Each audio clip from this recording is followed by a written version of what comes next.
Hey, let me ask you about what you think about Tulsi Gabbard because she's taken a lot of heat because she's a former she's a veteran. Was 2 tours of duty in Iraq, and she's standing up against these bogus regime change wars, whether it be Libya or Syria and now Venezuela. What's your stance on that? I agree that we need to end the forever wars. I certainly don't have Tulsi's background, but it's clear to me that we've gotten ourselves entangled in military interventions that have not served clear American interests, and our track record is uneven at best, disastrous at worst. I mean, we've spent over $1 trillion, cost thousands of American lives and tens of thousands of non-American lives for very unclear achievements in many, many instances. So I am on board with the fact that it is not America's place to decide what regime is in charge of any given country, even if that country happens to be in our part of the world. So you would be against, all the stuff the Trump, because the Democrats and the Republicans are joined on what Trump is doing in Venezuela. Do you oppose the Democrats, their position, Nancy Pelosi and Debbie Wasserman Schultz and all those people, because they're all for Trump, Elliot Abrams and John Bolton right now in Venezuela? Yeah, I'm against military intervention in Venezuela. I'm for any sort of humanitarian action we could take that would improve the lives of the people in Venezuela. But I'd be against military intervention if they're Democratic leaders that think that's a good idea. I would disagree with them. Okay. I mean, I like to make the point here on this show that there are more people living in poverty in the United States than there are people in Venezuela. And any politician who says that they care about the people in Venezuela is a lying gaslighter who is doing the bidding of the CIA and the corporations that want to steal their natural resources. When I found out Venezuela had twice as much oil as Saudi Arabia, I knew Donald Trump was going to have to bring democracy to their people.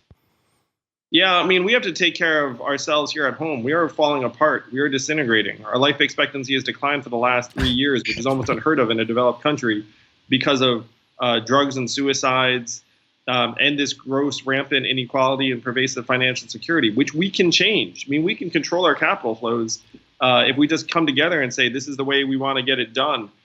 So I agree with you 100% that we need to take care of our people here before we start imagining that we can implant various regimes in other parts of the world.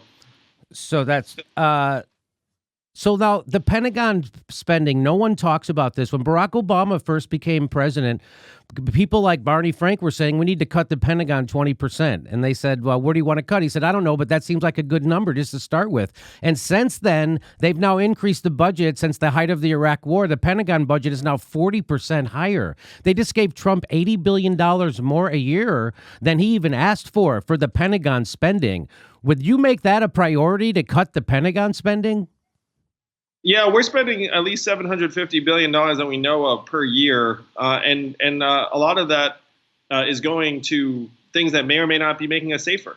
And so I get the desire for economic activity. And so my approach is going to be to try and shift a lot of that military spending towards domestic infrastructure projects. Because then if people are saying, look, like we need the spending, we need the jobs, it's like, sure, like you can have the spending and the jobs, but let's just freaking do something that's going to have concrete economic value that we need. Our infrastructure is crumbling beneath our feet because we've underinvested in it for decades. And so hopefully we can rechannel the resource to something that would be more directly impactful for us. So like, for instance, I make the case here on this show that free college. Now, I know that you're a skeptic of free college, but if you just took the money that we're spending on the Pentagon since the height of the Iraq war, it was $500 billion. Now we're spending 715 or so a year, billion. Yep. And so that would pay for free college easily. Plus, you'd have a lot more left over. You could end homelessness in the United States for $20 billion a year. So you could do a lot. You can end homelessness. You could send everybody to college for free, and you still have $100 billion left over. So would you be for something like that, to take that military money, end homelessness, and put it into free college?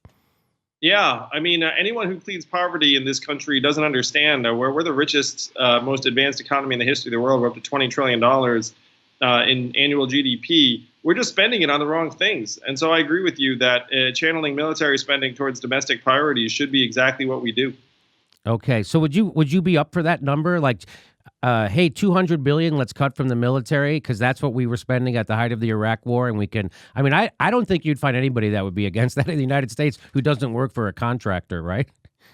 Yeah, that would be the scale of the kind of resources we should move to something something that would be more fruitful and beneficial to our people. Next live Jimmy Dore show is June 5th. That's a Wednesday at Hermosa Beach Comedy Club in Hermosa Beach, California. Go to jimmydorcomedy.com for a link for all tickets. We might be coming to your town. And if you love the show, please become a patron. Please support the show. We give you hours of bonus material every week. And please click that bell and make sure you're subscribed. Even if you think you are already subscribed, they unsubscribe people every day. Just check. Thanks for your support.